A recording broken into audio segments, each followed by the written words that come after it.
جیسے جیسے دور جدید آ رہا ہے عزاداری میں لوگ مختلف ہیلے اور بہانے بنانے کی کوشش کر رہے ہیں۔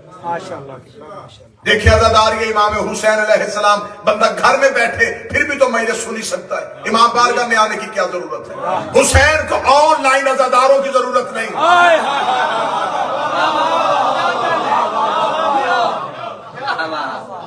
جی ہم گھر میں بیٹھ کے مجلس سن رہے تھے، امام بارگاہ میں آنے کی کیا ضرورت ہے؟ تو پھر خدا کو مشورہ دے، میرے اللہ گھر میں نماز پڑھ لیتے ہیں، مسجد میں آنے کی کیا ضرورت ہے؟ جب نماز کا حکم آتا ہے پھر کہتے مسجد میں آیا کرو، گھر میں پڑھو تو اور ہوتی ہے، مسجد میں پڑھو تو اور ہوتی ہے، مسجد نبوی میں پڑھو تو اور ہوتی ہے، خانہ کعبہ میں پڑھو تو اور ہوتی ہے۔ نماز اللہ ہی کی ہوتی ہے، لیکن جگہوں کے ساتھ جا کے نماز کی فضیلت بڑھ جاتی ہے۔ مجلس گھر میں سنو تو اور ہوتی ہے، عزاخانے میں آؤ تو اور ہوتی ہے، جلوس میں چلے جاؤ تو اور ہوتی ہے، ماتم ایک ہاتھ سے کرو تو اور ہوتا ہے، حلقے میں کھڑے ہو کے کرو تو اور ہوتا ہے، شمشیر کا ماتم باہر کھڑے ہو کے دیکھو تو اور ہوتا ہے، قمیض اتار کے حلقے میں آؤ تو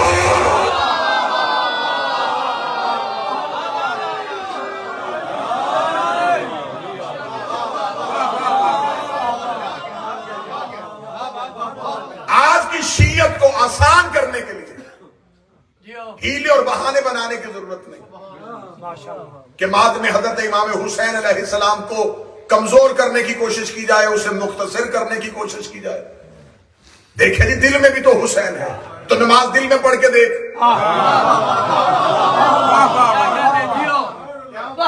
اگر دل میں نماز نہیں پڑھی جا سکتی تو دل میں حسین حسین بھی نہیں کیا جا سکتا۔ نماز بھی عمل مانگتی ہے، حسین بھی عمل مانگتا ہے۔ ماشاءاللہ۔ یہ کہہ کے مقصد حسین کو چھوٹا نہ کرو، نماز بچانے کے لیے گئے تھے حسین، اتنا چھوٹا مقصد نہیں تھا شبیر کا۔ اب مجھے دیکھنا ہے کہ کتنے بندے جاگ رہے ہیں۔ نماز اسی دن بچ گئی تھی جس دن پشت پہ آ کے بیٹھ گیا،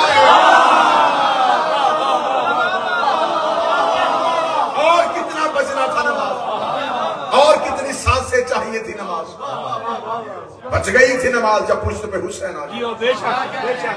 یہ تحفظ نماز کے لیے آیا تھا، یہ بقائے نماز کے لیے آیا تھا، نماز بچ چکی تھی۔ ماشاءاللہ ماشاءاللہ۔ حسین کربلا میں نماز ہی بچانے نہیں آئے، نماز بھی بچانے آئے۔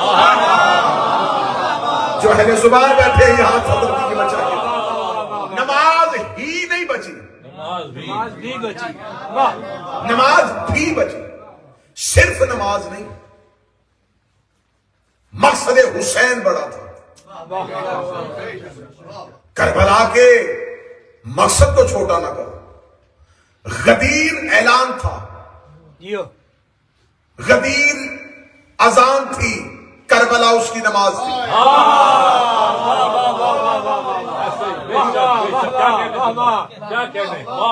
جب بھی غدیر کہا جاتا ہے تو غدیر کے ساتھ کیا کہا جاتا ہے؟ واقعہ غدیر، اعلان غدیر، اعلان غدیر۔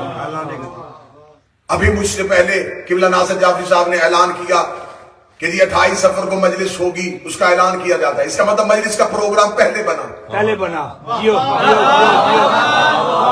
اعلان بعد میں۔ علی کی ولایت پہلے واجب ہو گئی تھی،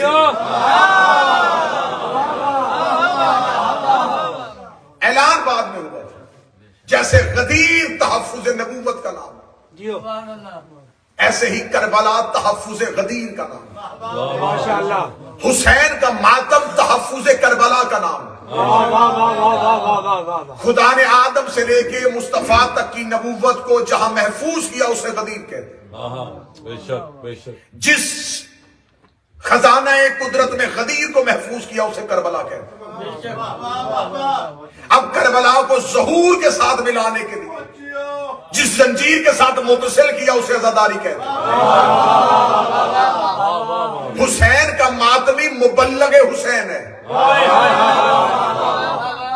یہ عزاداری حسین کو گلیوں میں لے کے جاتا ہے, بازاروں میں لے کے واہ, جاتا واہ, ہے, واہ, واہ, چوکوں واہ. میں لے کے جاتا ہے, چوراہوں میں لے کے جاتا ہے. آج ہیلے بہانے سے کوشش کی جا رہی ہے, نہیں دیکھے جی ایسا تو نہیں ہو سکتا, قمیض اتار کے ماتم کرے. یہ کہاں لکھا ہے؟ تو مجھے قمیض پہن کے حج کر کے دکھا, میں تجھے قمیض پہن کے ماتم کر کے بعد میں دکھاؤں گا. اگر اللہ کی عبادات میں وہاں پہ کیوں کیا کیسے نہیں چلتا؟ جب تو نے حج کیا تھا تب تجھے غیرت کیوں نہیں آئی تھی؟ تب تو نے پروردگار سے کیوں نہیں کہا تھا؟ یہاں تو جب ماتمی ماتم کرتے ہیں تو صرف مرد کھڑے ہوتے ہیں. جب تو حج میں جا کے قمیض اتارتا ہے, عورتیں بھی ساتھ طواف کر رہی ہوتی ہے, عورت تیری محرم بھی نہیں ہوتی, عورت کسی ملک کی ہوتی ہے, مرد کسی ملک کا ہوتا ہے. جب پوچھا گیا وہاں یہ کیوں ہوا تھا, کہتے وہ تو اللہ کی عبادت تھی. عبادت میں تو ہوش ہی نہیں ہوتی. جس نے کعبہ بنایا تھا وہاں تجھے ہوش نہیں ہوتی, تو جس نے کعبہ بچایا تھا.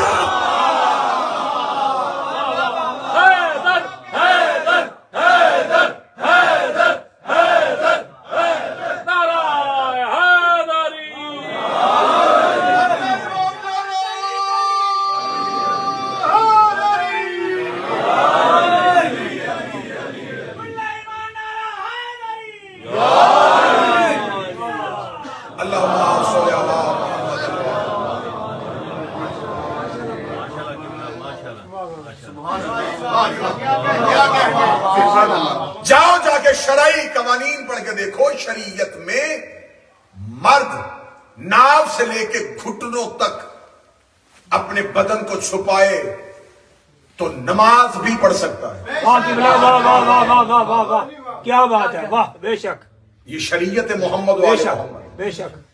اصل مسئلہ ماتمی کی اتری قمیض سے نہیں. جیو جیو جیو جیو, واہ واہ واہ واہ. نا جملہ میں اہل ذوق کی اور اہل ادب کی نظر کرنے لگا. اصل مسئلہ ماتمی کے بدن کا نہیں, جیو, ماتمی کی اتری قمیض کئی شجروں سے بھی کپڑا اٹھا دیتی ہے.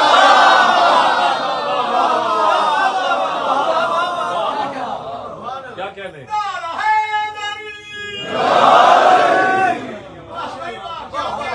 خون کا, کیونکہ آج یہاں پہ زنجیر سے نہیں ہے, یہاں لہو کا پرسا. پوری ذمہ داری کے ساتھ الفاظ کہنے لگا ہوں پھر حسین سے. خون کا پرسا یہ ماتمیوں نے شروع نہیں کیا. جیو, جاؤ بہار الانوار جلد نمبر 44 اٹھاؤ, ممبر میں رکھو, مذہب جعفریہ کی معتبر کتابوں سے دکھانے کا دیا. حضرت آدم کا گزر کربلا سے ہوا. بے شک قبلہ, بے شک, واہ واہ واہ. حضرت آدم کے ٹھوکر لگی پاؤں کے انگوٹھے سے خون نکلا. آدم نے کہا میرے مالک کوئی غلطی؟ فرمایا نہیں. لہو کیوں نکلا؟ فرمایا زمین کربلا کی. واہ واہ واہ واہ واہ واہ واہ واہ. میرے مالک اس زمین کا راز کیا ہے؟ جبریل نے پورا واقعہ کربلا سنا. آدم انسانیت کا باپ, جیو, سارے انسان جس کی اولاد ہے وہ باپ, اس نے کربلا سے گزرتے ہوئے لہو کا خراج دیا. جیو جیو جیو. اور خراج لہو دینے کے بعد جب پورا واقعہ سنا تو جبریل سے کہنے لگا خدا سے کہ میرے لیے کیا حکم ہے؟ فرمایا یہاں بیٹھ کے حسین کے قاتل پہ 4 بار لعنت کر. ہائے ہائے ہائے. کتابیں کہتی ہیں حضرت آدم نے کربلا میں رک کے خون بھی دیا اور حسین کے قاتل پہ لعنت بھی کی. خون بھی دیا اور حسین کے قاتل پہ لعنت بھی دی. خون بھی کیا اور حسین کے قاتل پہ لعنت بھی کی. اب جو بھی آدم کا بیٹا ہے اسے چاہیے پھر اب باپ کا رہے. آدم نے لہو بھی دیا تھا اور حسین کے قاتل پہ لعنت بھی کی. صرف حضرت آدم نہیں, صرف حضرت آدم نے. اللہم صلی علی محمد. خون کے پرسے کے چند دلائل دینا چاہتا ہوں کیونکہ آپ سمجھیں گے, سنیں گے, اس کے بعد لہو کا پرسہ دیں گے, پھر آپ کو لطف آئے گا. صرف حضرت آدم نہیں, حضرت آدم کے بعد حضرت نوح سفینہ لے کے جا رہے تھے اور سفینے میں آل محمد کے نام لکھے, جہاں اس میں حسین لکھا تھا جیو, وہاں سے لہو کے قطرے گر رہے تھے. جناب نوح نے پوچھا میرے مالک یہ کون سی جگہ ہے؟ فرمایا جہاں جا کے تیری کشتی رکے گی. نوح کی کشتی آ کے رکی, نوح کشتی سے اترے, کربلا کی زمین پہ اترے.